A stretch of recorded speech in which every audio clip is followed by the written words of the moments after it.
Mr. Adeboye, meet my amazing cousin here. Her name is Foluke Adeyokunu. And Foluke, meet my very good friend. His name is Enoch. Good afternoon, sir. How do you do? Fine. Where do you work? I am a student. I'm a student of the University of Nigeria, Nsukka. Yeah. Mr. Adeboye, you can let go now.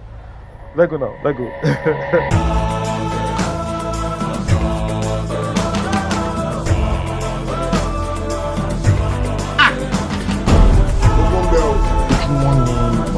I almost lost my life. Your problems are spiritual.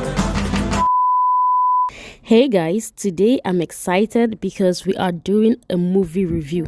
Yay! We are reviewing the just released movie called Enoch, released by Mount Zion Films, which is featuring the biopic of Pastor E.A. Adeboye of the Redeemed Christian Church of God. If you haven't seen that movie, this is your cue. This is the sign you've been waiting for to go and watch it. But finish watching this review before you go and watch the movie, even though there might be some spoiler alerts, but you're going to enjoy it regardless. So one thing I want to point out about this movie that a lot of people have also been commenting about is how Mount Zion movies did a great job of actually looking for actors that it kind of looks like the people in real life. This is a real life movie, by the way. It's talking about the life of Reverend E.A. Adeboye, right? And like the characters kind of bear resemblance to the real people. Kudos to Mount Zion movies for that. So the movie starts off with an interesting scene of Pa Adeboye's father purchasing an umbrella, and it was such a sight and such a wonder for all to see. This was obviously happening way back in the early 90s, so yes, it was something to be that excited about. And then afterwards, very quickly, we begin to see Pa Adeboye's love for, studying and education. And even though his father was very poor, his parents were poor, they couldn't afford, to send him to school. He would even refuse to eat his food because he wants to go to school. And it was such a burden for his mother. She went crying to his father. And finally, his father decided, you know what, I'm going to sell my most precious goat, or was it a ram? That it was like this animal, right, that his father loved so much, but his father decided, oh, my child is more important than this goat or this ram. And so he decided, okay, he was going to sell it and use the money to send Pa Adeboye to school.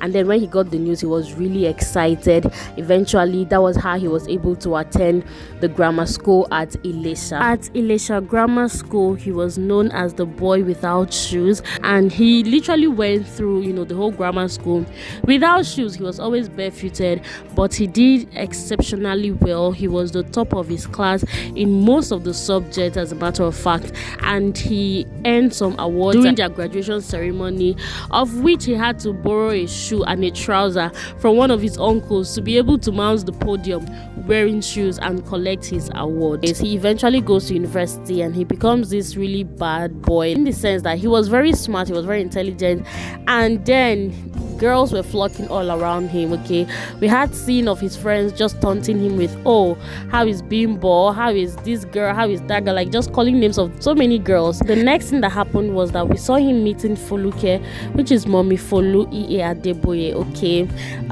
she was a cousin to one of his friends, who was played by Damilola Mike Bamiloye himself.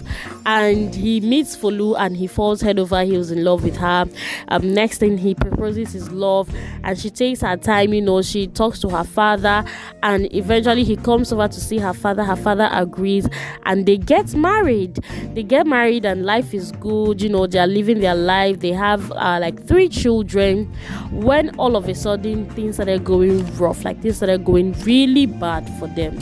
He was having a lot of problems, and he started visiting so many herbalist houses to find solutions to his problems, all to no avail.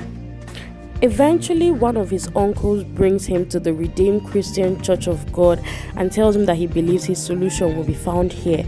And so the next Sunday, him and his wife, they both went to church. And the moment he steps into the church, Pa Akindayomi sees him and he smiles and nods his head. Pa Akindayomi was played by Pa Mike Bamiloye himself as well. And it was such a wonderful thing. The service went well, and at the end of the service, him and his wife both came and surrendered their lives to Jesus, because Pa Akindayomi had preached about, Jeremiah, talking about, before I formed you in your mother's womb, I knew you, and it was so moving. So they came and they gave their life to Christ, and that was how his hunger and passion for God grew, and it burned so fiercely that he even met Pa Akindayomi and said, can you give me 1 hour every day to just teach me about the Bible? I really want to get to know this God more. And then things just blossomed from there. He becomes this very, very, not just him and his wife, they are very steadfast in church. There was even a time they had to clear their account, like they took all the money they had and sold it to the church. And it seemed like a very foolish move then, but they were just doing it because they were all in for God. And then he begins to hear some whispers about them making him a pastor, like Pa Akindayomi and the other elders of the church. And he's like, nope, I don't want to be a pastor. I don't have what it takes.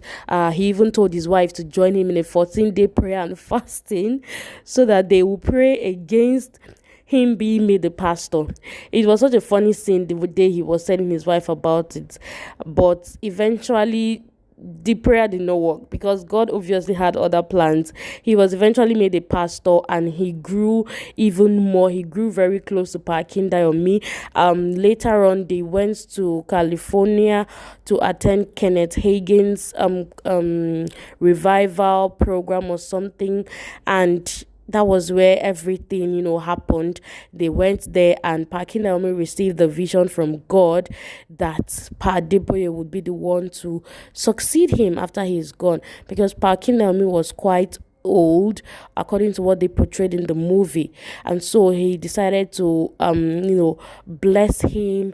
Even there was this very touching scene that would definitely move you to even pray, where Pa Akindayomi and all the other elders, they laid hands on him and they were just praying and calling for the Spirit of God upon him, to the point that the hotel room they were in began to shake and tremble, and people even came to ask that, what kind of high grade machine are you guys using in this room that is making the entire building to shake? And they're like, we're not using any machine, we are just praying. So that's to tell you the way or how great the power of God was in that room. Eventually, after Pa Akindayomi passed away, they read his will and they found out that he had willed the Redeemed Christian Church of God to Pa Adeboye, and some of the other elders in the church who had been there for long, they refused and they revolted, and they were like, when he joined this church, that he would be the one to take over. And it was just a very sad thing to see. A lot of them left the church at that time, and Pa Adeboye just had to go to God in prayers and in tears, like, God help me for the journey ahead. I can't do this on my own. It was really, really so moving. But eventually they abandoned everything that they had. They moved all their things and went into the work of God full time. And that was basically how everything started and blossomed into the Redeemed Christian Church of God that we know today, that has a parish in almost all over the world practically. I feel like Redeemed RCCG is one of those churches that no matter where you go, you find a church. There is one of the visions of the church actually is to be able to plant a church within 5 minutes walking distance. So it's like anywhere you are, you'll be able to find the Redeemed Christian Church of God to attend. And this was just bringing to life the visions that Pa Akindayomi had seen about the church. And we really just bless God for their lives, and we bless God for how far he has brought Papa Adeboye himself. This was such a beautiful movie to see. I definitely recommend you guys to go check it out. It's going to encourage you in so many ways, especially if you have a calling or a purpose that God is calling you to do. Your beginning might be small, but your latter will greatly increase. God bless you guys. Thank you for watching this video. If you enjoyed it, give me a thumbs up, and I'll be able to do more movie reviews for you guys in the future. So thank you guys for watching. I'll see you in my next video.